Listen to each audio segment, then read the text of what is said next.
Jean Monnet Chair of European Security here at Boston University and the Director of the Center for the Study of Europe. And we have a larger series that has been incredibly eclectic and fascinating for the last year of the theme under the Jean Monnet Chair of Europe and the World. And it's really exploring really the prehistories of European power and hierarchy in the world and the influence, negative and positive, of European colonialism and legacies in the world, and in a contemporary sense, EU legacies and the way the EU engages with the rest of the world as a global actor, and also the way the rest of the world influences and engages in Europe. And so it's been a fascinating interdisciplinary conversation that we've been having, and I'm excited by all the different directions it's taken. And today, I'm particularly excited to, let me get this out of the way, my big water bottle, to have an academic crush in the room, somebody whose work I've read, somebody whose work I've assigned, who I've talked about her work with students, and I'm so excited to have her today. So today we have Swati Srivastava. She is an associate professor of political science at Purdue University. This year, she happens to be in Boston as a visiting scholar at Harvard University's Institute for Rebooting Social Media in the Berkman Klein Center for Internet and Society. We can discuss that title later. And so I want to just say a brief remark about how Professor Srivastava's research broadly, and the work that I've read, if you don't mind, I will have your book here. Fantastic book. That I found to be incredibly influential. Like, I'd been waiting for it to be written, and when it was written, I was so excited it had been written. And it's really broadly about theorizing and thinking about what are private actors in global governance. And by private actors, we mean like firms for profit. There's a great discussion of like the East India Company in her book and the role of it in thinking about global politics and sovereignty in the world and power in the world. And so this book, Hybrid Sovereignty in World Politics, is from 2022. It explores how sovereign power is expressed through non-state actors, such as security contractors, business associations, and NGOs. And her current project, which she's going to be speaking on partially the European, the EU part of, is about the global politics of big tech. And she theorizes how big tech is related to sovereignty and vice versa. And so I haven't heard any of this new work, and so I'm incredibly excited to have her introduce it here to us today. Thank you. Thank you so much. Thanks everybody for being here, and I'll just sort of sit here because I think perching actually will make me taller than standing, and so even though usually I stand when I give talks, but in this situation I think I might be okay perching. And so this is definitely a combination of my previous work, and you'll hear something about the book and how I think about sovereignty and why that's relevant to the EU. And you'll also get some ideas of what the next book is about, which is on big tech and the global politics of big tech. All right, so I'm presenting on digital sovereignty, Brussels' buzzword or a new approach. And so Brussels has been abuzz with talks of digital sovereignty. The European Commission has put out splashy aims for a digital decade where Europe must strengthen its digital sovereignty and set standards rather than follow those of others, with a focus on data, technology, and infrastructure. Every few weeks there are statements such as this that talks about how EU aims to be digitally sovereign. And this sort of rhetoric really gained ground in 2019 with the presidency campaign of Ursula von der Leyen, who has heightened concerns with the sort of geostrategic and the digital. And she started by talking about tech sovereignty, described as the capability that Europe must make its own choices. She also went on to invoke digital sovereignty, where Europe is expected to lead the way on digital in both small and large scale. And you'll notice there's a lot of these modifiers. There's also data sovereignty, tech sovereignty. So we will talk perhaps in the Q&A about what all these things actually mean and if they mean the same thing, but something about online, something digital, something data, right? Add that plus sovereignty. My favorite commissioner, Breton, perhaps has been the most public in talking about digital sovereignty, and he is worth quoting in full. So he calls sovereignty, or what other calls resilience, or strategic autonomy is not about isolating ourselves. It is about Europe defending its strategic interests, being assertive of our values, firm in our ambitions, confident of our means. It's about making sure that anyone who invests, operates, and bids in Europe respects our rules and values. It's about protecting our companies against predatory and sometimes politically motivated foreign acquisitions. It's about diversifying and reducing our economic and industrial dependencies. And it's about developing the right tech projects that can lead to European alternatives in key strategic technologies. So a lot going on here, but this sort of discourse about talking about autonomy, talking about European champions, European alternatives, critical infrastructures, all of this discourse in the last few years has led to a flurry of commentary from policy communities, such that making sense of what Europe means by digital sovereignty has become its own cottage industry. And there are sort of policy reports that come out to try to make sense of this. It's usually common to highlight how the EU lags on some of these metrics about digital superiority versus the US and Asia, China, but also South Korea. So graphics like this show us that EU-based platforms are really falling behind. There are only about a dozen companies in the top global 100. The EU platforms represent only 3% of the total value of online platforms. Something like 90% of EU data is managed by US companies. EU-made microchips make up only 10% of the European market. So these kinds of digital metrics are really common, and people starting to have alarm bells go off and thinking about our data, our infrastructure are not going to be EU-made. And these concerns are not just about EU nationalism, but have really stemmed from the idea of EU regulations protecting fundamental rights around fairness and privacy, and sort of other protections that are not offered by American companies or, of course, by Chinese companies. And so it's common for the Commission to produce these kinds of reports where they talk about how they're doing on these metrics. So for instance, they're not doing so well on quantum computing. So the EU wants about 3 quantum computers by 2030, and so far they have 0. They're doing pretty well on 5G coverage. They're getting to about 42% of where they need to be. They also are setting these high standards for semiconductors and chips. So every now and then we'll get these monthly reports coming out of the Commission telling us on how these targets are being met.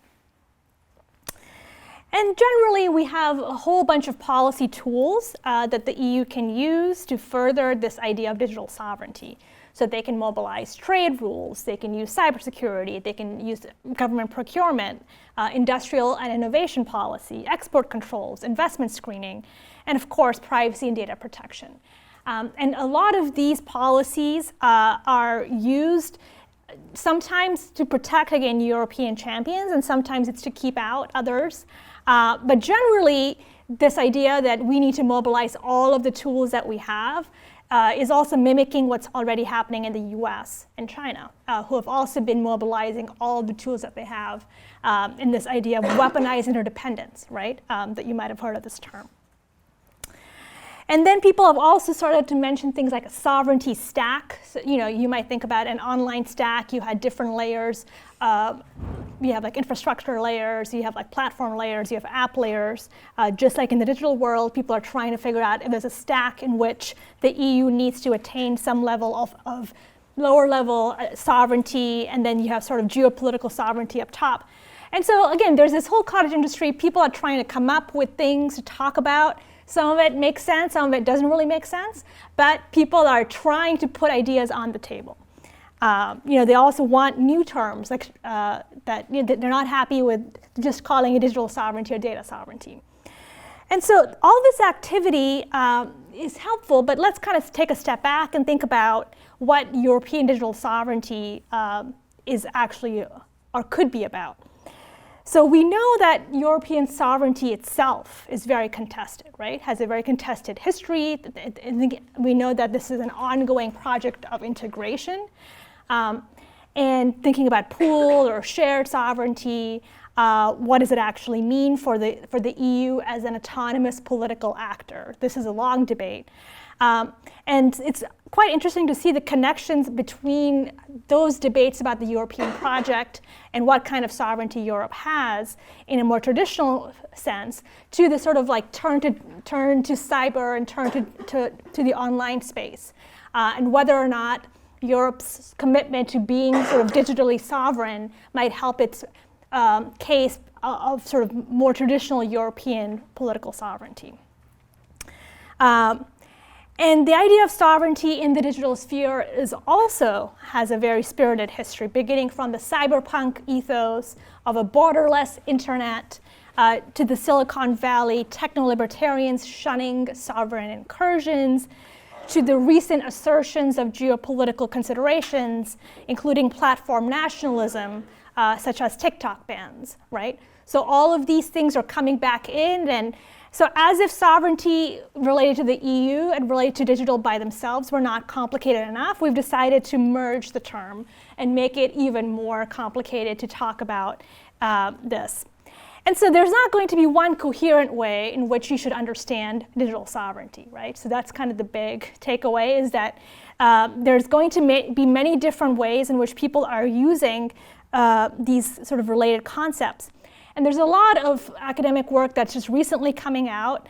There's a special issue in European security with about 7 papers that all have different takes on how we should think about digital sovereignty. There's a really nice review paper in the Journal of Common Market Studies that does the same. And of course, Anna Bradford's new book on digital empires, she has a chapter on EU that is also really helpful. And so all of these scholars are, again, in this space. These are European sort of scholars, studies experts who are trying to sort of think about this. And I have sort of stumbled into Europe because I'm writing about tech.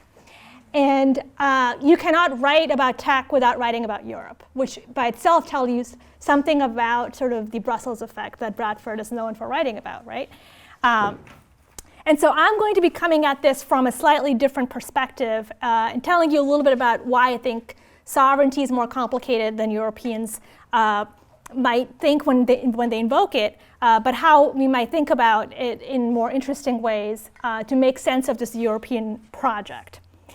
And so these folks that have been thinking about Europe for much longer than me, they have sort of helped us think a little bit about 3 ways to contextualize this. First is as this idea of digital sovereignty doesn't begin just with the current commission, even though it's heightened, but we've had precursors in talking about this idea of Europe having autonomy related to defense and open strategic autonomy related to trade.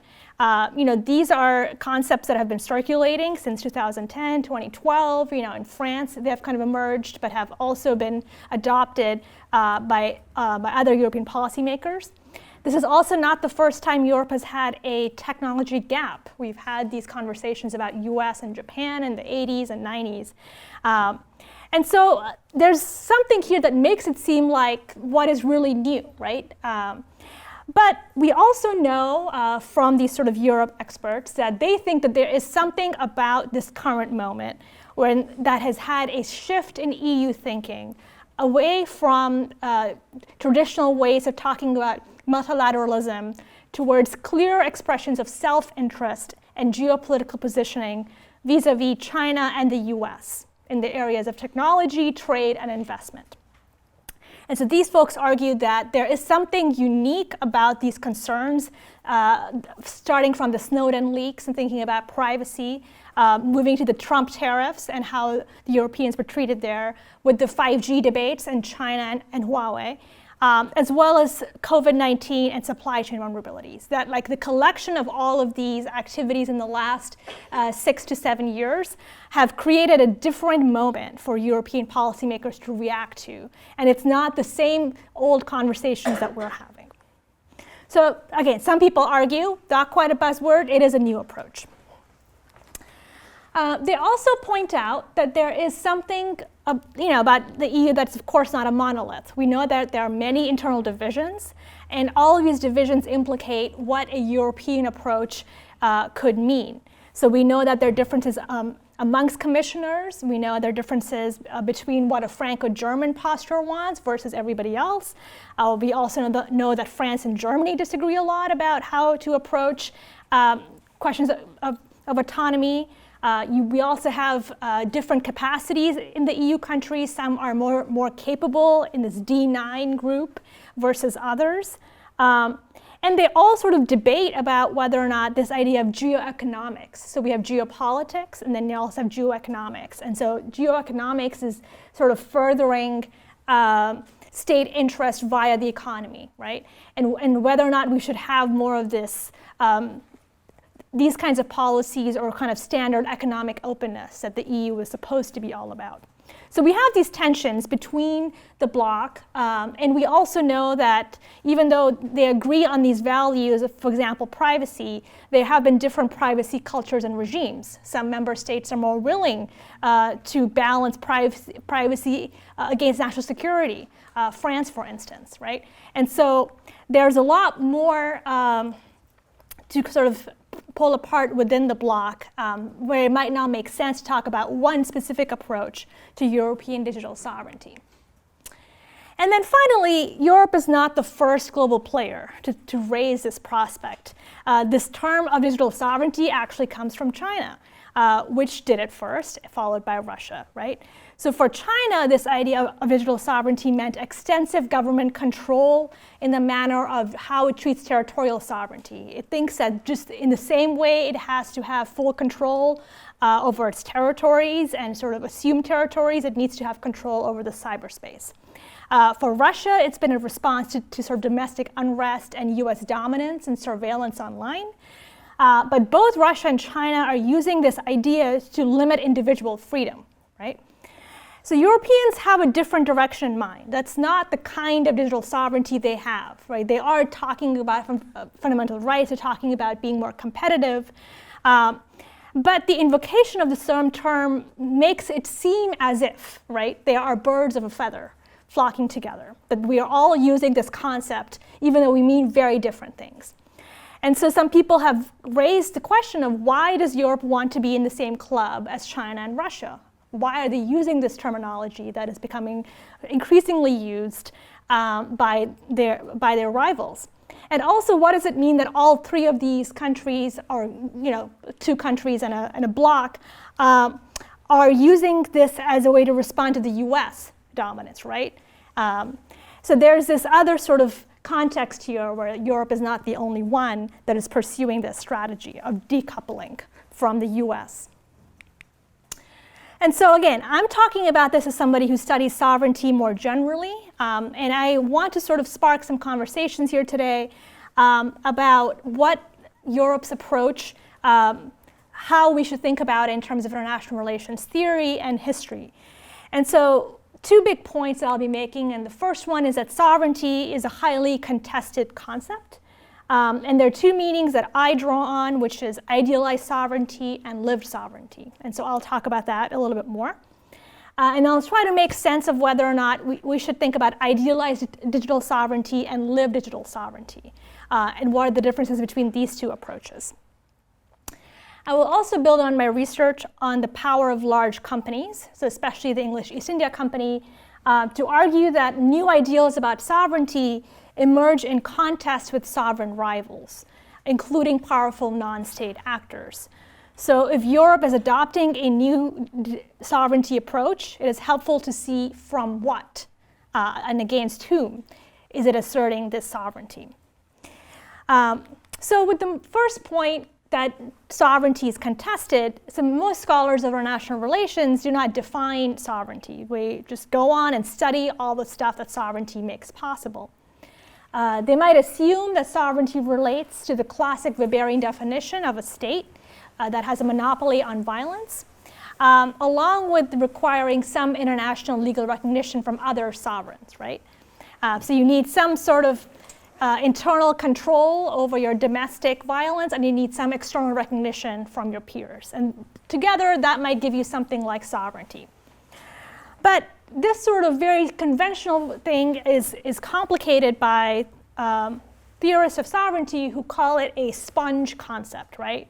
It absorbs everything and then leaves you with nothing. And it has many paradoxes. So sovereignty stands for both absolute authority as well as freedom from absolute authority.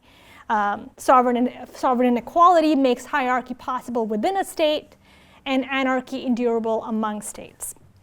Sovereignty may inhere in a single group, a single person, group of persons, a dynasty, religious lineage, a founding document, nations within a state, or a nation of a state. All of these different entities can claim having sovereignty within them. And in fact, these theorists, really disagree about almost everything. What sovereignty is, where it resides, how it relates to law, whether it is divisible, how its subjects and objects are constituted, and whether it is being transformed. We cannot even pinpoint where we think the international system of states began. Some people say 13th century, some people say 16th century, 17th century, 18th century. There are so many disagreements in this literature that I cover in this book that people really laugh when they say, can we say anything about sovereignty? And some say we should just abandon it, that it's no longer useful, it's sort of more confusing than it's worth. And there was this book that came out in 2020 called Sovereignty, Rest in Peace, right? Just kill it, we don't need it. It's too confusing of a concept. But then defenders retort that sovereignty cannot simply be wished away, because unlike a lot of other concepts in international relations like anarchy, people actually use the word sovereignty in the real world, right? Like people use it for political purposes, and it's not just a concept that we use in the ivory tower. So whether or not we would like it to be there or not, it is always a part of politics.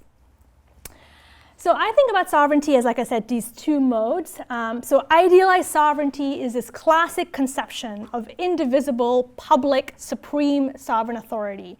Sort of the buck stops here, right? I am the last one. The state is me. I am the one who was sovereign. That started from like Jean Baudin and Thomas Hobbes, who were writing about sovereignty as this absolute and perpetual power of a commonwealth. And for them, a sovereign must not be subject to the commands of anyone else. For Baudin, the sovereign is made after God's image and is therefore infinite.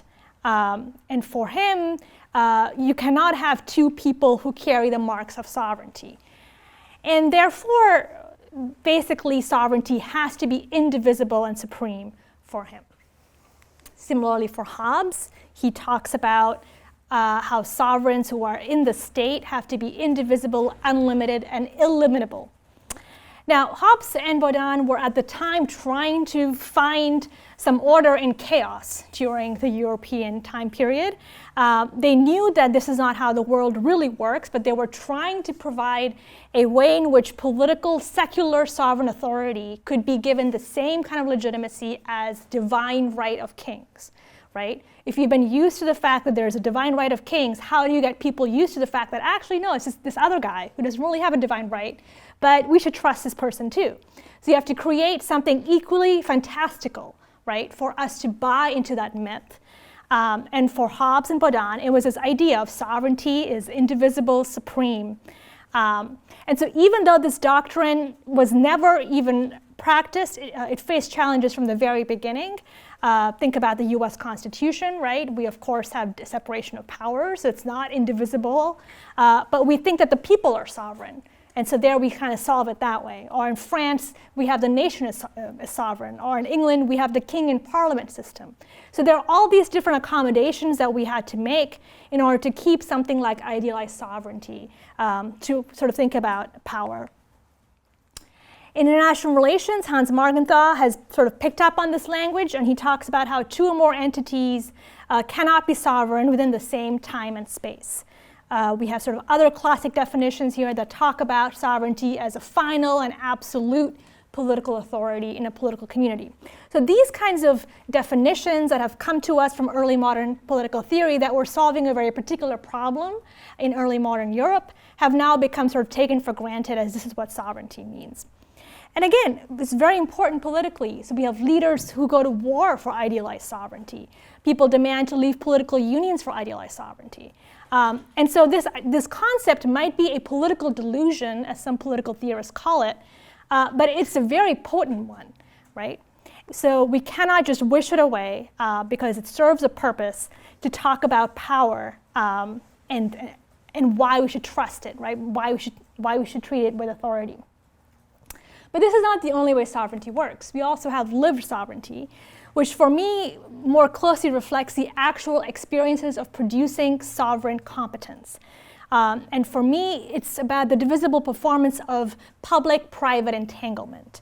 So we cannot say that in the real world of producing sovereign power, only a public supreme authority is producing it. We oftentimes need public-private interactions. We need delegation. We need a whole bunch of people for something like the state to function, right? And sovereign functions are ever-changing. Trash collection was not a sovereign function in the time of Hobbes, and it is one today. Taking care of wounded soldiers was not existent from the sort of 19th century, and now we think it's integral to sovereign responsibility. And so for social constructivist international relations, the sovereign state is an ongoing accomplishment of practice, not a once and for all creation. Right? So every time that we have a new meaning of sovereignty, we create new obligations. We say, no, now we expect you to give us the internet. Now we expect you to give us not just internet, but reliable internet. Now we expect you to give us 5G internet, right? All these expectations that we're now expecting of our sovereign governance changes in lived sovereignty. We also know that sovereign power has always been a bargain between different actors. So Lasky talked about how everywhere we find groups within the state, we are bundles of hyphens, right? All of us are in this project together. And so this idea of sovereign competence is diffused over many agents, state and non-state. So US sovereign competence for war making in Iraq and Afghanistan relied more on contractors than troops. So the world's strongest military could not go to war without private contractors, right? It could not wage wars, a fundamental purpose of sovereign domains, without agents like Blackwater. Or think about how we would have no law written without lobbyists, right? We need expertise, we also need money, and we sort of need people who are invested in making complex deals happen, and oftentimes that occurs because of special interests. So we have Agamben who argued that the sovereign decides the exception. Sure, but it's not a guarantee that there's only one sovereign who will make one exception. And in lived sovereignty, you have a whole bunch of these quasi-sovereigns running around, making exceptions, waging wars, conducting commerce, protecting rights, without the full backing of sort of sovereign political authority we expect in idealized, indivisible, supreme authority. And so for me, hybrid sovereignty is this combination of the two. And think about this as front stage and backstage sovereignty. So idealized sovereignty is front stage projecting absolute indivisibility that is required as a political fiction, right? To convince people that something called sovereign power is legitimate. But lived sovereignty is backstage, actually keeping the show running with a bunch of different things, right? Actual performances of sovereign practice. And you need both in order to make sovereign politics work. You need the fiction, you need the narrative, but you also need the actual work and the practices. So for digital sovereignty, going back to the topic, I see there are at least two meanings. So in idealized digital sovereignty, there's a sense that sovereignty is about seeking European autonomy by control over the digital, right? So we want Europeans to feel like there's some sort of autonomous ways in which European control is being exerted. And this is this idea that we are supreme, right? We have sort of the sole political authority over the rules of the digital. While in lived sovereignty here is about European autonomy by control through the digital. And I'll kind of unpack this a little bit more about what I mean by control over versus control through. So when you think about control over, this is the fight over the digital reflects a concern for the EU's dependence on non-European tech companies, independence that they think should be overcome by strengthening the EU's capacities in terms of innovation and sort of developing more critical infrastructures, right? So we have Bradford observing that we have Europeans navigating the internet using a search engine powered by Google. They engage in online conversations moderated by Facebook or Twitter or X. And they remain connected using iPhones built by Apple and store their data in clouds managed by Amazon and Microsoft, right?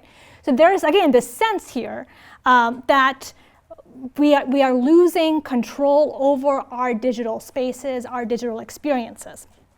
And so idealized digital sovereignty picks up on the desire to assert indivisible supreme authority over the digital space. The fight through the digital reflects the growing desire of Europeans to develop digital tools for the governance and security of spaces, people, and objects. So here the objective is to interconnect and make digital tools develop at the national and EU level work together and promote EU norms. And so where in idealized sovereignty, thinking about the digital is just sort of an end of itself, like we need to reassert control, we need to go after American, Chinese tech companies. In terms of lived sovereignty, the digital is a means to another end, right? It's a means for more security, more governance, more sort of autonomy of Europe. And so in both of these contexts, you have different expressions of sovereignty. One is where Europe is standing alone, lording over its competence to everybody else. And the second one, Europe is deeply embedded in trying to make itself more competent in terms of digital policies and tools, which requires other actors, including those pesky American tech companies, to help Europe achieve that competence. And this is kind of the key tension, is that in order for Europe to have some version of idealized digital sovereignty, it requires these relationships and lived digital sovereignty. It requires Amazon, it requires Microsoft, it requires the US government, and yes, it also requires China. And so how does it manage the two things is something that I'm really interested in. So let me go back to this digital policy toolkit. You're not going to read all of this, but just know that people spend a lot of time making these graphics, again, in this cottage industry. So I want to sort of give them some shout outs. So these are a bunch of different policy puzzles they want to put together. So Europeans write a lot of laws, right? And so as an American trying to read these laws, these are also very long, complex pieces of legislation. So not everything that I'll be talking about will neatly fit under what I'm talking about as idealized and lived. But I want to give you some context in which we could see some of the existing policy tools and try to think about which ones is control over digital, which one is control through digital. So control over the digital. So we start with the GDPR, which was, the gold standard for the EU Brussels effect, and this is why, we have the collection, processing, transfer of personal data, and why we have a bunch of these accept cookies, right? We have all these disclosures that are coming every time you go to a website or platform. And so this is the first, really big shot we saw about EU as a global digital regulator, really trying to have control over the digital and how personal data is treated. More recently, we have the DSA and the DMA, which are treating these large online platforms as gatekeepers. So the DSA is imposing new transparency requirements for content moderation. How does misinformation get handled by Facebook? How do people appeal in these companies? How do they commit sort of human rights due diligence? All of this stuff is more and more transparency reporting. The DMA is much more about competition rules, right? Sort of setting ex ante things that these platforms have to do in order to respect EU competition policy.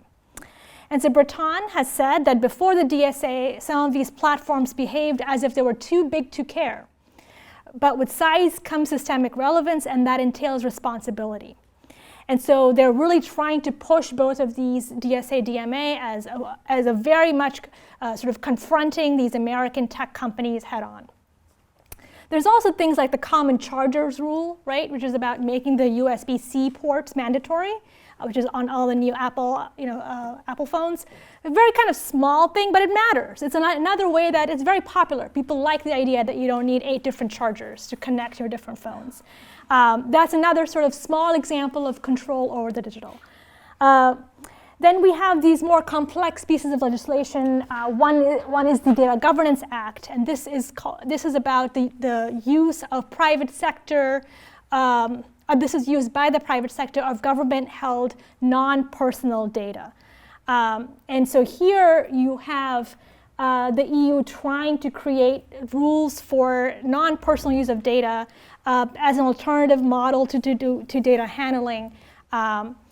And then there's also this in-progress AI Act, right? And so the artificial, which is trying to regulate AI that might be unacceptable and prohibited, high risk, and so has to go through some conformity assessment, limited risk with some transparencies, and minimal risk, which has no obligations.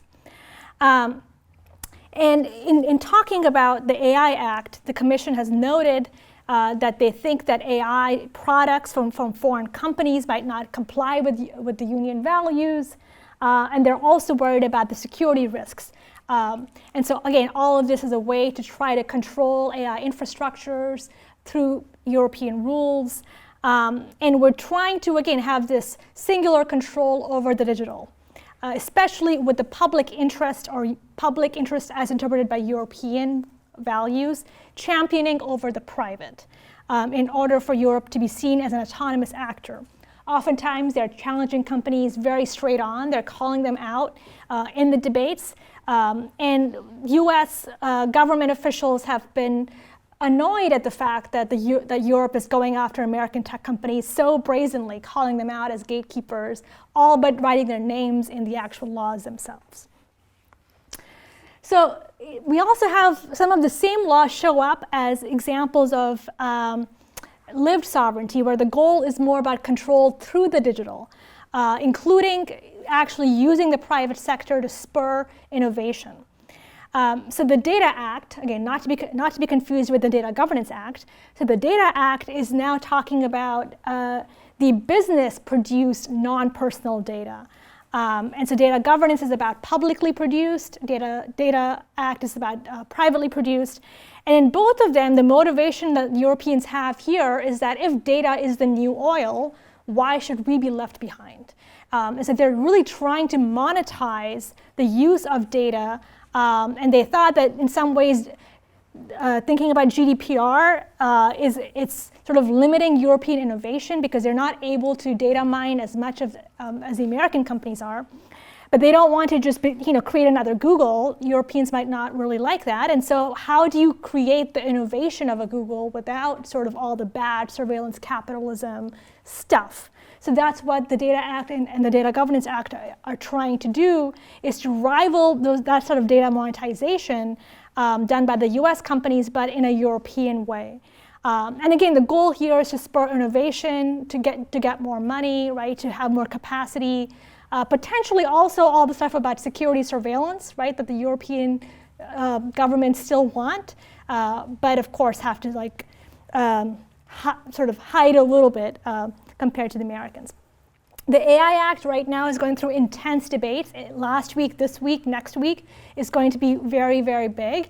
And the main debate right now is about foundation models, right? So foundation models are used in things like ChatGPT. These are like general AI models that are very powerful. But right now, the AI Act is trying to have the actual models themselves be regulated. But France, Germany, and Italy have come out against binding rules for foundation models. They think that it should only be the application of the models and not the actual models themselves that should be regulated. And instead, they're proposing something very American, which is a code of conduct that is not binding. And so they have come out and said we should have a voluntary code of conduct with no initial sanction, which is something that is quite perplexing given that a lot of Europeans actually support strong regulation of AI, including foundation models. And so this sort of trilogue will kind of continue between now and the next 2 weeks. The deadline is supposed to be December 6th. That's when the Spanish presidency has said they want this AI Act to be finalized. So keep a lookout to see how foundation models show up in that final text. between the sort of lived and the idealized version. There's also the European Chips Act, right, which aims to develop the EU semiconductor capacity with government subsidies and public and private investments. This is a 43 billion euro package, which is supposed to double EU's capacity to go from 10% to 20% market share of European chips by 2030. This is, of course, in response to the American Chips Act that we, took out. And so Europeans are thinking this is, again, going to really transform their sovereignty, create a lot of investment. But at the same time, they cannot make these chips without foreign companies, including Intel, right? So Intel is one of the largest beneficiaries of this investment. So you go back and think about, well, all right, so this is, again, lived sovereignty, right? You are not going to be able to compete with US and Taiwan on chips without some of those tech companies. And finally, my favorite example is this crazy project called Gaia X, started by the Germans and French, of course, because they want to create a homegrown cloud computing alternative to Microsoft and Amazon. And this was sort of launched by what they called sovereignty by design. So you've heard of things like privacy by design. So now we have sovereignty by design. And just like in the CHIPS Act, there's a strong participation of non-European companies, including Amazon, Microsoft, Huawei, and Alibaba. And so they're trying to create these rules and standards that might promote smaller European cloud services to compete. But people are wondering that these sort of hyperscale companies, that they are really integral to this project. So how in control might Europe really be? And so these are kind of like narratives about lived sovereignty and idealized sovereignty that complicate how much indivisible, supreme sovereignty Europe can actually project over the digital without some of these lived relationships, including with tech companies, including with other sovereign rivals. And so the other thing that I've been sort of interested in is how these ideas of idealized and lived sovereignty inform each other. How do norms change? You sometimes do enough things differently that suddenly people say, maybe we should do it differently, right? And so I've started to think about this in my book about the East India Company, which is just an amazing company to study. It was called the greatest corporation in the world. It was a primary face of British Empire in India and played a large role in the development of modern capitalism, right? Money was going from the west to the east, and suddenly it flipped and went from the east to the west. And you could suddenly build things like trains and have financing for modern capitalism. Anyway, 19th century, this East India Company had greater land size and population than Britain's. It was controlling more territory and ruling more people than its home government was. In India, the company was establishing forts and trading posts. They were organizing land and naval forces. They were producing laws. They were minting their own currency. They were collecting taxes. They commissioned all these paintings looking over the sea, right? Very sovereign of them. And they were doing this all through a trade in spices, textiles, and opium. So the company, was created in 1600 by a royal charter. It was then incorporated into and sort of merged with a rival a century later. Its big break came when it conquered Bengal, and it now started taxing 10 million Bengalis, double England's population. Again, the tax base is tremendous. They had a financial crisis because, corruption, and just spent too much money too quickly. They had to be bailed out by Parliament, and Parliament was like, how are you getting all of this money? Why can't we get some? And so we started getting more and more regulation. Soon it basically stopped trading and just became a territorial administrator. And eventually it sort of gave up control fully to the British government. It was finally dissolved in 1874.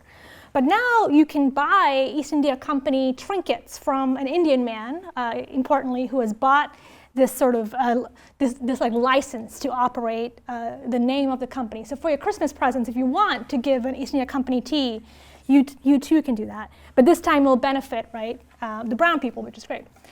And so the thing that I was surprised by with this company is how long it existed, 250 years, right? So this is not just a little company that came and went, it survived for 250 years. And this company was not just out there making money, they were out there ruling a bunch of people. And so it's a very fascinating world historical example of what happens when you have really large companies that are extracting really important world resources that concentrate power and then capture parliament, because these people were also going back and winning members of parliament seats, right? And so how does that sort of sustain itself over time? And people call it a company state. They call it a corporate empire, going back between merchant and sovereign. And so from this very beginning, company sovereignty was delegated by royal charter. And so one-way travel between Europe and Asia in this time took about 5 months. So a lot of stuff could happen in 5 months, and so these companies had to be given discretion to do stuff on their own, right? You're not going to wait for 5 months to hear back from the parliament. Yeah, go start a war if you have to. And so this is why we had these sovereign privileges that were delegated initially, because of the long-distance trade. But over time, I noticed in my archival research that the company basically stopped pretending as if they were ever delegated this right by the crown and parliament, and they just said, no, it's just ours now.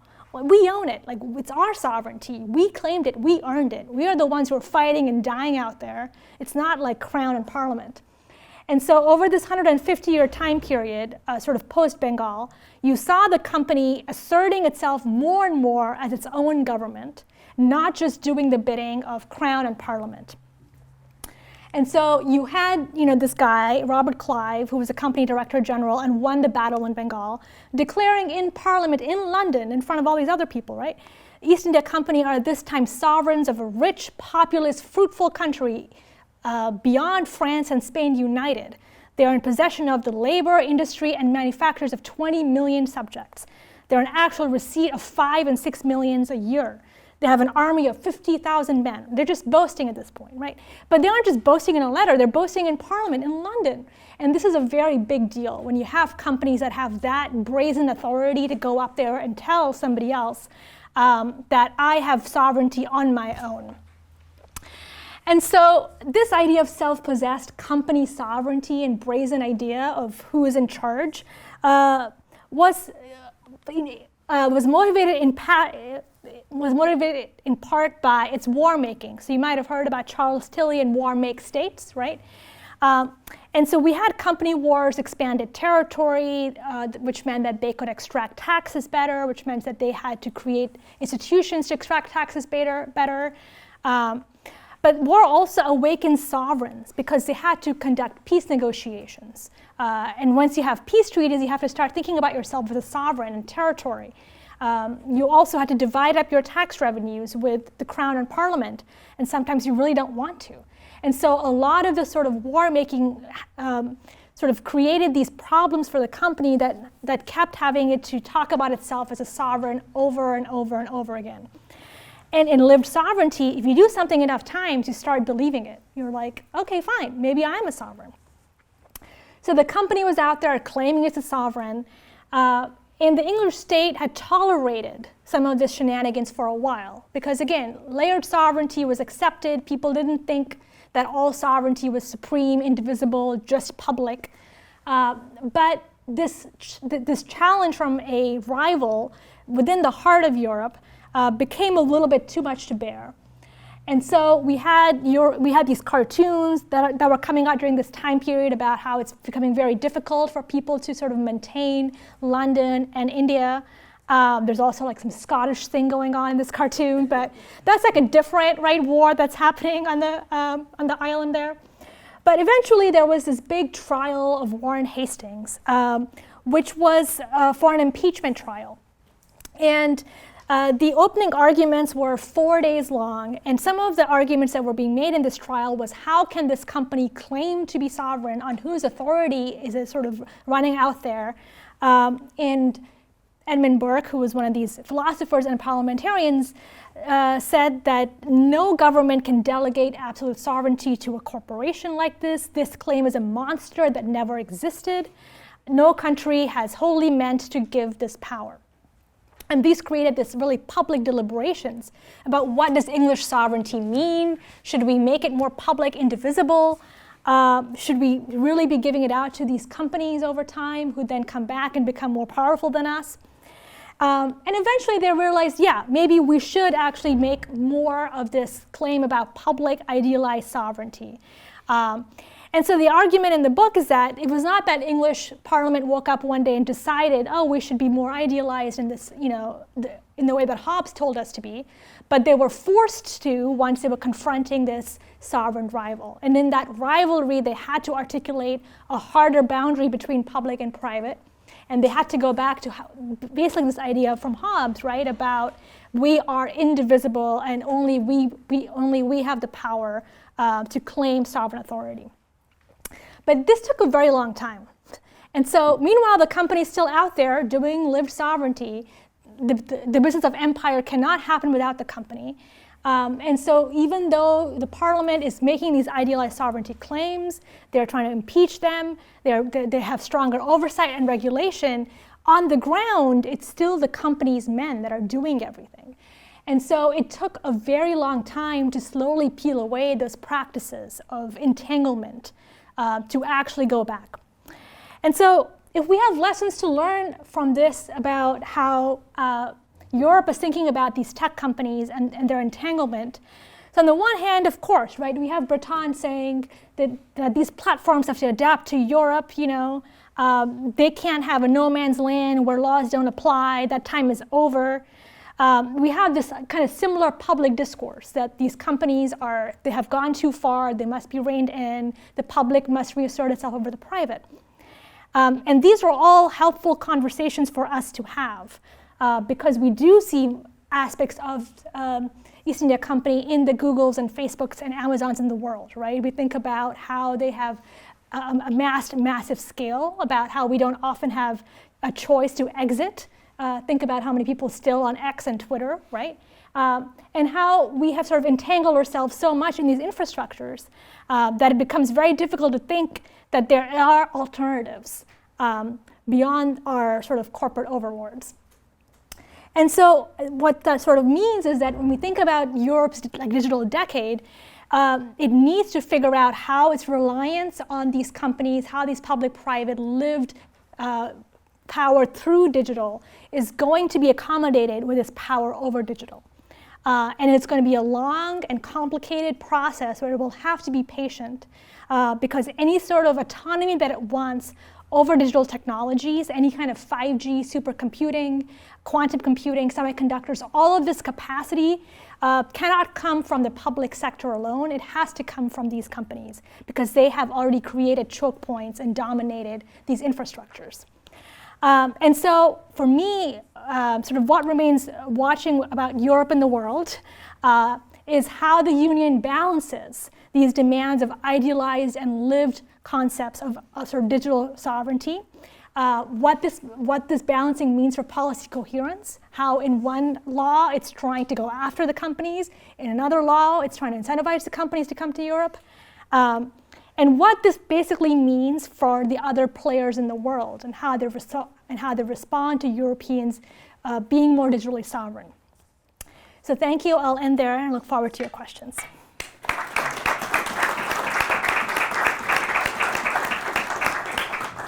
All right, I have kind of a messy cluster of a series of comments and questions, but it's really just one messy cluster, and I'm just really curious and excited to hear your response to it. It's not really a challenge or anything, it's just kind of some clarifying thoughts, and then I will open things up because I'm sure there are a lot of questions, and I see a lot of people in the audience who I bet either through coursework or their own research have some questions, and it's just such a fascinating topic, and it's so present for everyone. You don't need, all the theoretical or historical context to have excellent and engaging questions, even though you had a wonderful lecture, giving some of that background.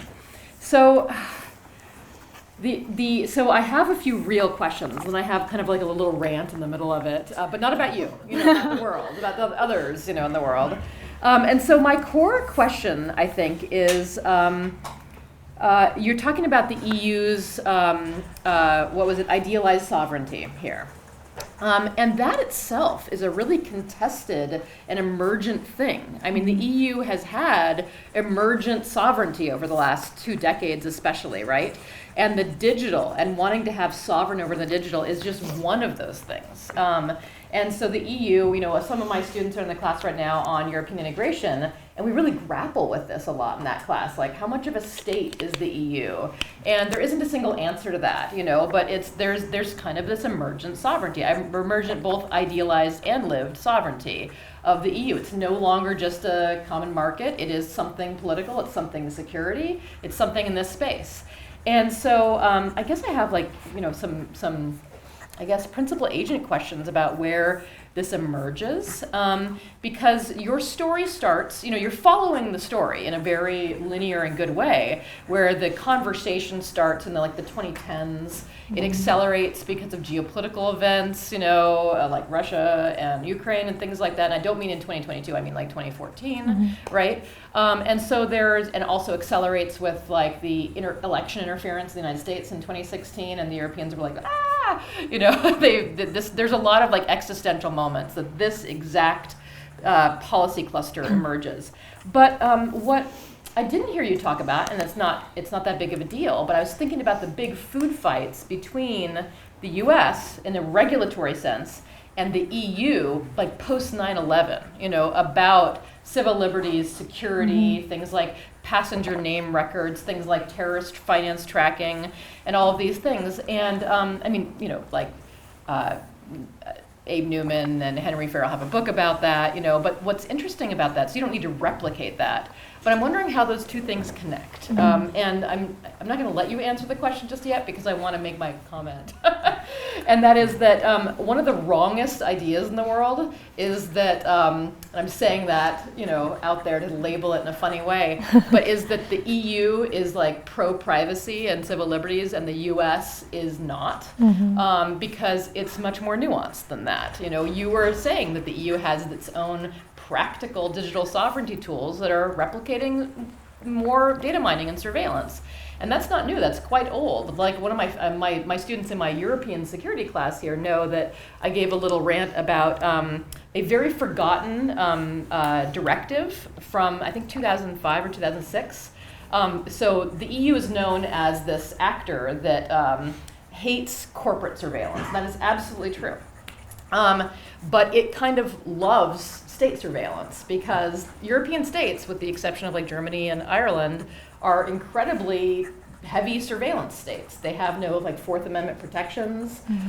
They are pretty heavy surveillance states. And so the EU sometimes modifies that or harmonizes it and sometimes amplifies that. So in 2005 or 2006, I can't remember what it was, there was a directive called the Data Retention Directive that mandated, it was a post 9/11 thing that mandated that there was EU law that mandated that European states collect at least 18 months of digital information on their citizens, and not metadata, digital information. So text messages, voicemails, the actual stuff.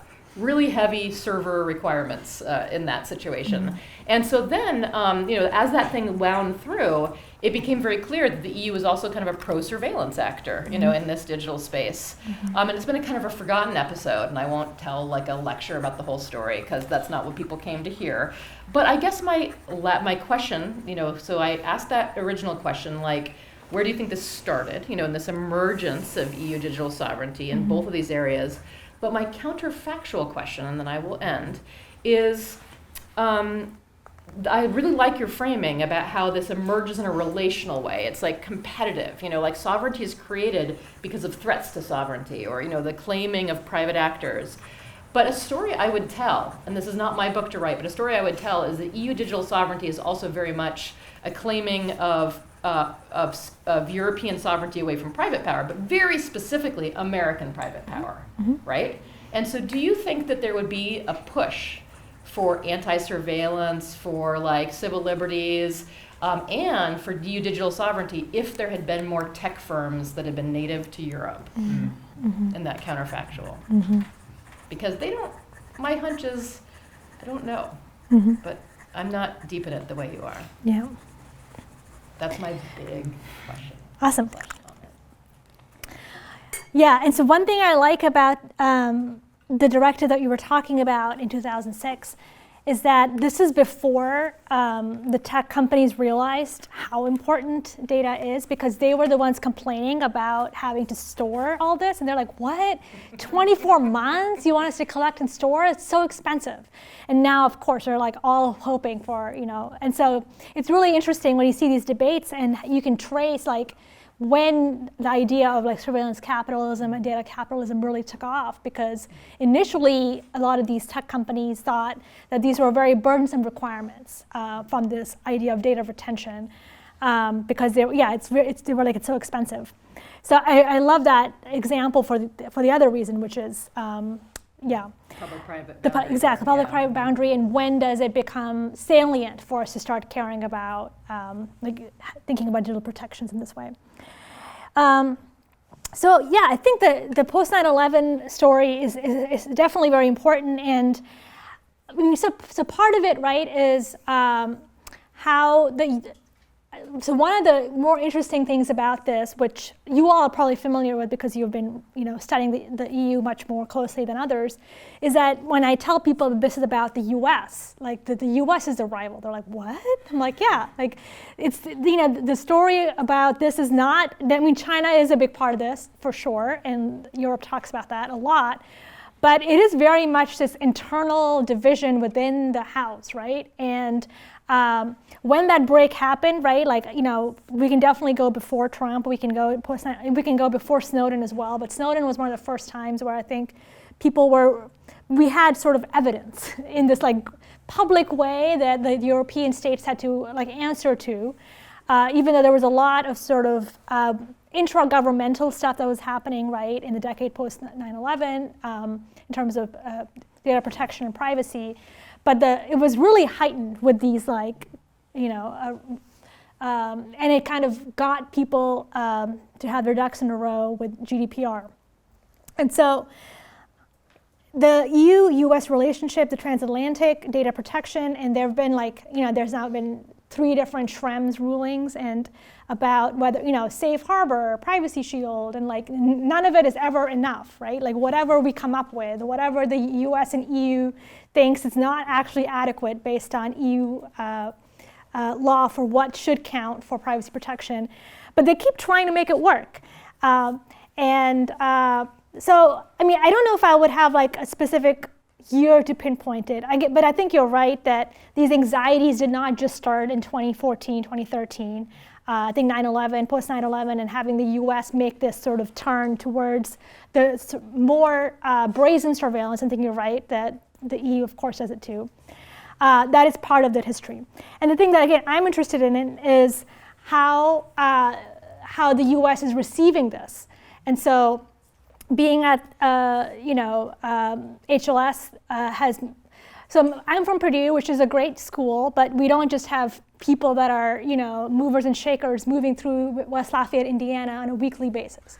And so my little Purdue brain can't handle the kind of events that I get to go to at Harvard. And so it's just amazing. It's like being in a candy shop. I'm like, I go to everything. And so like today you guys had 2 people. You had me and like the Brexit guy. And I was like, oh my God. 2 hours ago. It was too much. And so, but one of the events that I went to as part of this was a really like high-ranking official from the State Department who is frustrated with the EU adopting this idea of digital sovereignty. And we were in a closed-door meeting, and he assumed he was amongst friends, maybe, and was like, let's have a focus group where we try to counter this narrative. He's like, the US does not like this. We need another catchy term.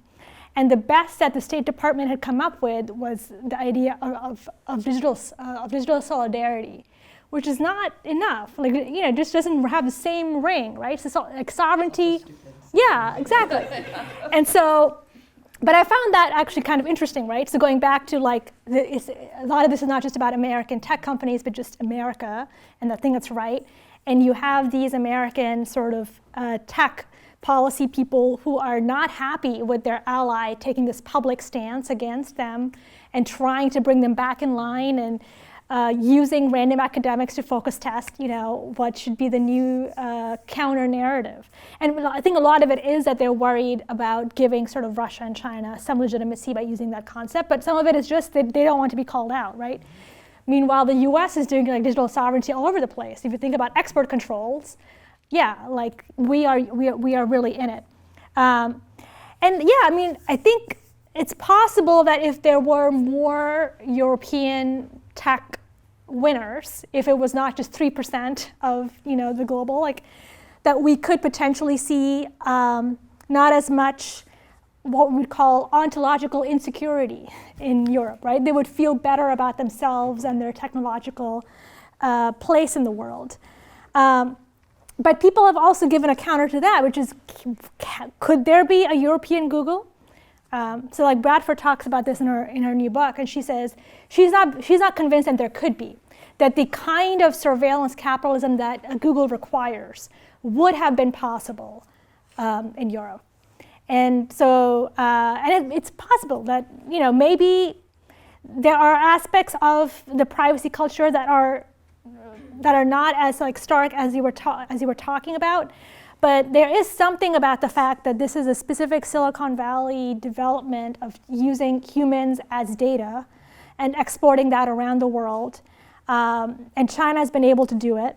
And there just hasn't been, right? We have like Booking.com, which is great. And then we have like Zalando, which is like a German shoe retailer. And those are the only two that are considered very large online platforms by the Europeans. And you've not even heard of Zalando, I'm sure. And Zalando does not want to be considered a gatekeeper. Zalando is contesting. They're like, we're not big enough, So only Booking.com is the main platform. There are other, of course, European tech companies that are not just platforms. Like ASML is very big and sort of chips and thinking about constructing it. But there is a sense here that the anxiety does come from not having national or regional champions. But then you ask whether or not that would have been possible in the first place, the kind of capitalism required. So yeah, I don't know. That's an interesting thought experiment, but there are like counters, I guess, to both sides. Or the fact that the EU has been such a powerful anti-monopoly regulator that maybe they prevented the rise of the capitalism part of the surveillance capitalism too. I mean, I don't know if that lines up timeline-wise, but I mean, that would be a hypothesis. Mm-hmm. Yeah. I want to open things up to the rest of the room. So I'm worried about how Europe spends its money. So it seems to me that regulating all these functions, including even hardware, is relatively cheap. So I'm wondering about your view as to, given the EU priorities that you showed in the early part of your talk, where they want to develop software and hardware more internal to the EU. Is that really a good way to spend money? Do they assume it's going to pay back in a big way and therefore it will be a net gain? Or should they maybe let the rest of the world develop the software and hardware and invest in some other important sector of the economy like education or the Green Deal to deal with climate change or whatever? So how do you see the cost of all this versus alternatives? Yeah, so for that European Cloud Computing Initiative, Gaia X, so they invested 43 billion euros. But experts estimate you need at least 110 billion to even make a dent in their ambitions. And so there's investment, but then there's not enough investment to sort of reach the scale that you want to, especially in things like cloud computing when there's so much market dominance, quantum, and then semiconductors. All of these are very hard hardware and software for cloud to have. And so on the one hand, people, and actually for some of these, so like for the European Chips Act, they didn't even do an ex-ante impact assessment, which is typical, right, for US laws, for EU laws. They waited until after to do it. And so people wonder if it's because the ex-ante impact assessment would have revealed how much money is being spent on this Chips Act, and whether or not it's worth it, because you actually need to spend a lot more to get from 10% to 20% or whatever you're doing. But I guess it's like, so some people think that this is all just about, again, idealized sovereignty. They're like trying to throw money at a problem that they cannot really solve. They're too far behind on some of these critical infrastructures. Their market dominance is too big. And they just need to sort of get along with the U.S. and like suck it up, right? Like that's, like some people say that. They think that this is throwing away money. You should invest in other ways in which Europe does not need to have, the best technology in X, Y, and Z. But then others say, like, can we trust the U.S., right? Like we have seen in the last, few years, it's not a reliable, trustworthy partner. And what we knew for maybe in the defense world is becoming true now in trade and digital cooperation as well. And so it's not necessarily that people think it's a waste of money, but they do think about this as like they don't have a choice. And I think Ukraine has shown that the U.S. is willing to become a good partner, right, when very strong things are at stake, but then it has pulled back, a year later. And domestic politics have taken over into our budget considerations. And so I think you're right, like there's probably not going to be as much progress as they would like on the big ticket items, like quantum, cloud, semiconductors. These are the things that the U.S. has also, marked as being the big things against the U.S.-China competition. But then it's possible that by kind of making a big fuss about all of this, it's making the U.S. pay attention. It is trying to get the American tech companies to care a little bit about things like human rights and privacy and making AI more trustworthy. Those conversations are happening in the US in a way that they were not before. And so there's a way in which the sort of influence, like the European approach to regulating technology, if they are willing to invest money to say they will go it alone, maybe that threat is enough to get sort of their allies to put a little bit more in like regulating the tech. So because we don't need to invest more money, we need to invest more policies, right? And so that's something that we have seen progress in that even though we don't have a federal privacy bill, we don't have a major AI legislation in the US, the conversations that are happening between Congress and tech leaders are more sophisticated today than they were 5 years ago. And some of that is happening because of the European sort of persistence in asking and fighting for more on sort of like digital regulation. But whether or not they need to then throw a bunch of money behind it too, right? Hard to say. But there are people who argue on both sides that it's all a waste of money, you won't get close, but you have to try because you cannot just rely on the US to keep your interest in mind. Your answer reminds me of another potential critical juncture, the Kosovo War, when, because I was thinking, one of the first times I've heard Europeans complain that the U.S. wasn't trustworthy on something, and it was that the Europeans in the field complained that the U.S. turned the GPS off. And I remember that being a big critical juncture of European awakening about digital sovereignty and the creation of the European Space Agency and the Galileo project. So thank you very much for a really interesting talk. So I wanted to probe a little bit more on the conception of sovereignty. And the way you set it up is like kind of this contradiction between the idealized version of sovereignty and then what it looks like in daily practice and the way these private actors are limiting how sovereignty can be executed. But to me, it also seems that in the European story, it's not just a question of ideal type versus material constraints. It might also be that people have very different opinions about what ideal types of sovereignty in these spaces look like. Like if I think about my own country, like Belgium, like we have massive fights over what privacy in the digital space is or should be. And so I kind of want to ask you a little bit more about maybe a way to think about these programs rather than labeling them on the idealized versus the practical sovereignty. Maybe there's also tensions within these programs and tensions within where these programs are located in the European Union. Are they coming from the Commission? Are we thinking about how government the different governments are acting in the council, like how does that kind of shape, is that another way to think about sovereignty? So like what is idealized sovereignty in the first place? Mm-hmm. No, exactly. And I think you're right. So there are different idealizations within what I'm calling one idealized sovereignty. And competing idealizations too, right? So to me, like I guess like the master idealization is this idea of indivisible supreme control, which to me is related to sovereignty theory. But then you're pointing to more stuff about control over what, right? And values, and also sometimes people are willing to have some like loss of control for other kinds of, and those are also ideals. Those are not just like practicals. So I think, yeah, there are different narratives of what sovereign governments should do. There are narratives about what we should expect a responsible sovereign to do, and those are also parts of idealizations. And I guess to me those would be like more substantive, and then there's like the meta idealized sovereignty, which is only states are responsible for governance in this public supreme way.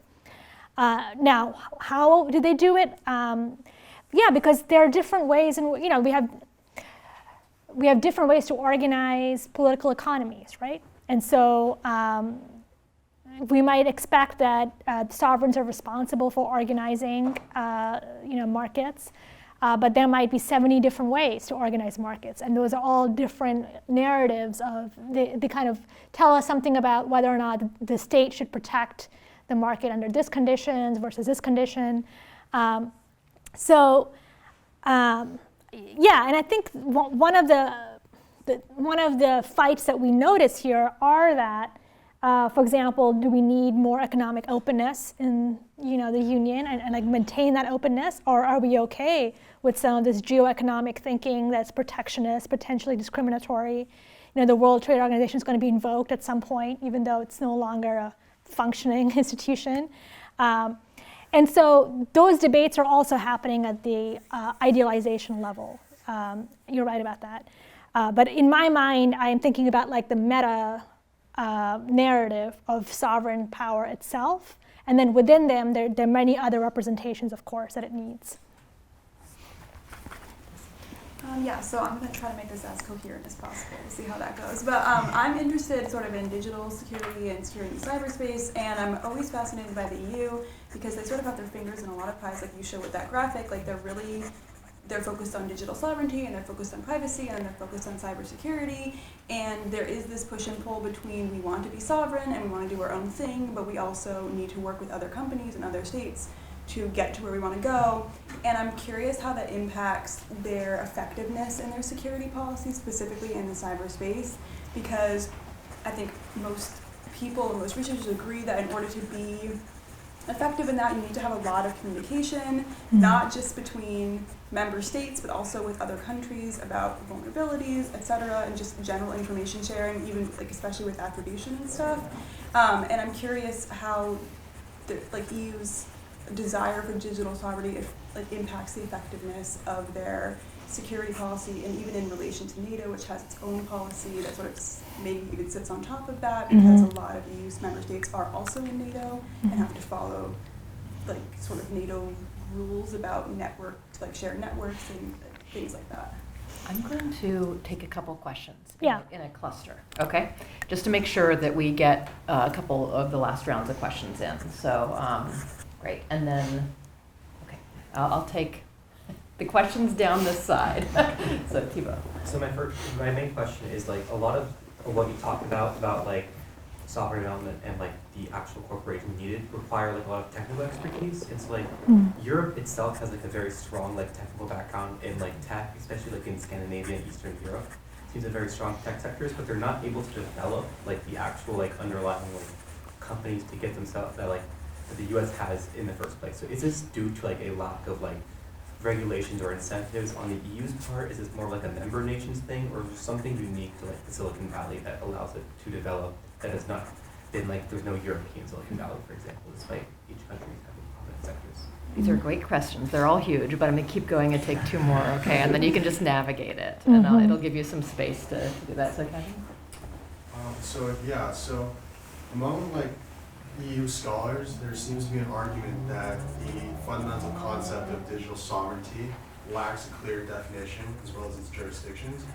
So here in the US, whenever policymakers and regulators fail to clearly define a concept, take for example crypto, a lot of constituents, actors, or entities, they turn to the judicial courts for like an informal definition through litigation and precedent. So my question is that the same in the EU, or are these European companies more willing to go through that litigation process whenever they face like a small, finite, detailed issue regarding digital sovereignty for a possibility of definition?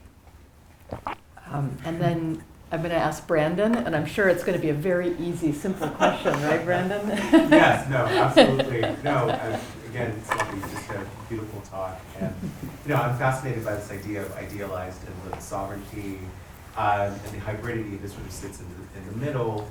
And I wonder to what extent or rather, are we seeing Europe sort of trying to establish sort of a cognitive home, in this very unclear space that we exist in, with digital and tech sort of being this anomalous concept that no one really, not even the US, has a clear grasp on. So I wonder to what extent is this, the EU trying to find a home in these digital futures, or are we descending in sort of like the Mitzen sort of sense of a tragedy of world politics? I guess sort of an adjunct to that question, I'm thinking of this idea of object-oriented governance and the idea of looking at AI as a spear point for, again, that restoration in this sort of digital future. How does it sit within this idealized and lived concept in your work? Thank you. Might as well. Go ahead. Okay, so because everything is A to B, like let's be predictive and see if we can figure out what's really going to happen. Here's the question, maybe it could be a final one. What's the probability that they can reach this goal based on using pretty standard governmental responses like subsidizing and regulating? There's not really anything innovative evident there necessarily, and not having kind of the system like in the U.S. where you use universities do research and development subsidized through the government is like, what's your thought about them actually getting there? So it's like a life's work to answer those questions. So I'm sure you can navigate through them, and then also anybody who asked any of those fantastic questions, I'm sure you can give a little time once we let the rest of the room leave. So Absolutely. And these are just all helpful just for me to have as I write the next book in my mind. So one thing that I really enjoy about so there's a new Cyber Resilience Act, because of course there is, right? And so the Cyber Resilience Act is trying to have common standards across member states and also NATO. And this is kind of one of the most interesting things, is that oftentimes when Europe is talking about digital sovereignty, it doesn't just mean the material capacity. It means is like what it talks about as harmonizing standards, making things like interoperable. And so the same thing with the Gaia X, they don't necessarily want to become their own, AWS or their own Microsoft, but they want to have enough standards that the smaller cloud services in Europe can compete and they can share data and be like, they could have sort of shared practices. So that's one thing that I think is interesting here, is how the Cyber Resilience Act is really trying not just to create new cyber material infrastructures, but to create these standardizations, which are really important there. If I could answer the, why does Europe not have its own Silicon Valley, I'd get paid a lot of money. But I think there is a sense that they have been hesitant to use industrial policy in a way that they could before, right? There's another sense of the competition. There's been kind of over eagerness to sort of go after some of the big firms, or forcing, American companies to divest in certain European projects. So people have done some research on like why some of the innovation that is clearly there, right? Like Estonia is great, right? So why is Estonia not Silicon Valley? And the problem of scale and scaling up. Elon Musk exists everywhere, right? Why did he have to come into our world and talk about himself, in our context? Was it something about, right, the U.S. that made him supercharged? I mean, he's of course South African, but you know what I mean, like the sense in which he developed. And I think people could give you arguments about different forms of capitalism, different types of tolerance for risk, different types of industrial policy that all make scaling difficult in certain European contexts. But that's why I think when you hear these debates about foundation models in the AI Act, France and Germany and Italy are listening to European innovators, and they're saying you cannot make us go through these onerous regulations for a model. It needs to happen at the application level, not at the model level. So those are happening, I think, when these, like Anthropic, right, which is a European, right, AI firm, they are coming up and saying you can't sort of regulate us out of innovation in this way. In terms of courts, yeah, I think there is a sense that, so I'm really curious about the DSA and DMA because this idea of systemic risk and what that means in an AI system is really important, right? So of course there's always ambiguity in how people define terms. But the tech companies have been, like Meta, Facebook has hired 2,000 people just to do DSA compliance. And some of this is going to be challenging in the courts what the law means for systemic risk, what they mean for civic processes, democratic accountability. There's a lot of vague terms in there. The AI Act has something about how AI systems how AI systems have to keep in mind power imbalances between people. What is power imbalances? Like how do you comply with that when you're looking at an AI system? This idea of vulnerable populations is really important. So vulnerable populations, but only age is mentioned. There's a lot more vulnerability than age. And so there are these like concepts that are in these regulations that are ambiguous and oftentimes, right, interest groups like ambiguity because they can exploit them. But in some of these regulations, they're not happy. And so a lot of the standard setting bodies in Europe, which are also co-opted by the tech companies, but a lot of them are actually trying to be much more precise because they want to make sure that they have a say in how to comply with this kind of stuff. So we'll see, how the courts interpret things like systemic risk, power imbalances, things like that. And you're absolutely right. I think for cognitive home, right? So this is where I think the cyber has given the EU another sovereign rival, right? It's this space that nobody has been able to master. And this is the connection that I think is interesting with the European integration project is you need to find new ways to say what is specific about the union. And interestingly, like member states did not just claim this as a competency for themselves, even though there are clear security implications for a lot of these infrastructures. They have asked for European level guidance and policy making, including on things like 5G, right? Which has, again, which has very clear national security competencies. But the member states have said, we want a European guidance in 5G, we want them to do more on AI, we want them to do more on chips. And so that to me suggests that there is something about this digital sphere is giving the EU as an agency something to do, something to claim that it can protect people over. And it's more than just the member states, and it's something state-like, right, coming together to defend itself. So I think you're right about something about a cognitive home and finding some security at the European level that you might not at the member state level. And then will they get there? What else are they going to be doing in R&D? So interestingly, a lot of the European universities are adopting American-style training, at least, right?